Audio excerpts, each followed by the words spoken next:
ভ্যাপসা গরমে নাজেহাল দক্ষিণবঙ্গবাসী। একদিকে উত্তরবঙ্গে যখন ভারী বৃষ্টি চলছে, তখন দক্ষিণবঙ্গের জেলাগুলোতে গলদঘর্ম অবস্থা। কবে গরমের হাত থেকে মুক্তি মিলবে? দক্ষিণবঙ্গের জেলায় কি বৃষ্টির সম্ভাবনা আছে?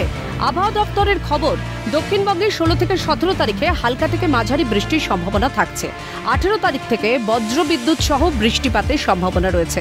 খুশির খবর এটাই যে বর্ষা ধীরে ধীরে অগ্রসর হচ্ছে দক্ষিণবঙ্গের দিকে। দিনের তাপমাত্রা ধীরে ধীরে কমবে। আগামী 4-5 দিন দক্ষিণবঙ্গের জেলাগুলিতে 2 থেকে 4 ডিগ্রির মতো দিনের তাপমাত্রাটা কমবে। যেহেতু বর্ষা আসার আগের মুহূর্তে এটা ক্লাউডিং কিছুটা বাড়বে, ফলে দিনের তাপমাত্রা যেটা বর্তমানে বেশি চলছে অনেকটাই স্বাভাবিকের থেকে, সেটা আস্তে আস্তে গ্র্যাজুয়ালি কমবে। আগামী দুদিন পুরুলিয়া সহ বেশ কিছু জেলায় তাপপ্রবাহের সম্ভাবনা রয়েছে। শনিবার পশ্চিমের 5 জেলাতে তাপপ্রবাহের পরিস্থিতি বজায় থাকবে। পশ্চিম মেদিনীপুর, ঝাড়গ্রাম, পুরুলিয়া, বাঁকুড়া, পশ্চিম বর্ধমান জেলায় তাপপ্রবাহের সম্ভাবনা। দুপুরের পর থেকে আবহাওয়ার পরিবর্তন হবে। 18 থেকে একটু বাড়বে দক্ষিণবঙ্গে বৃষ্টিপাত, 18 বা 19 তারিখে গিয়ে আরও কিছুটা বাড়বে। 2-1 জায়গায় বজ্রবিদ্যুতের সম্ভাবনা থাকছে, সাথে দমকা হাওয়া 40 থেকে 50 কিলোমিটার প্রতি ঘন্টায়।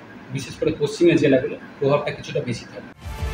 কলকাতায় 18 তারিখ থেকে বৃষ্টিপাতের সম্ভাবনা রয়েছে বলে জানিয়েছে আবহাওয়া দপ্তর। আগামী 4 থেকে 5 দিনের মধ্যে বর্ষা প্রবেশের সম্ভাবনা রয়েছে কলকাতায়। 16 থেকে 17 তারিখ হালকা থেকে মাঝারি বৃষ্টিপাতের সম্ভাবনা রয়েছে কলকাতা সহ তার পার্শ্ববর্তী বেশ কিছু জেলায়। অন্যদিকে উত্তরবঙ্গের জেলাগুলিতে ভারী থেকে অতি ভারী বৃষ্টিপাতের সম্ভাবনা রয়েছে।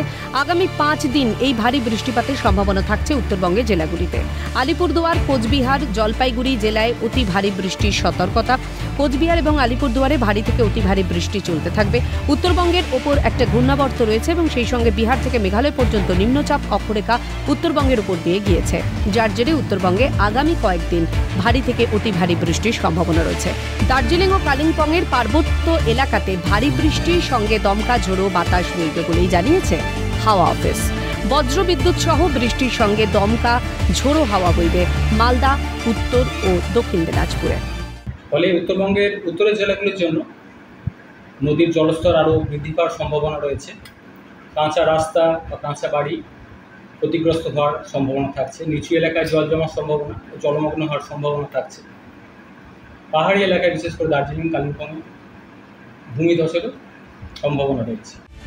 ফলে আবহাওয়া দপ্তরের কথা মতো স্বস্তির বৃষ্টির দেখা পেতে আরও 2 থেকে 3 দিন অপেক্ষা করতে হবে দক্ষিণবঙ্গবাসীকে। ক্যামেরায় সায়ন চক্রবর্তীর সঙ্গে অদ্রিজা ঘোষের রিপোর্ট, ক্যালকাটা নিউজ।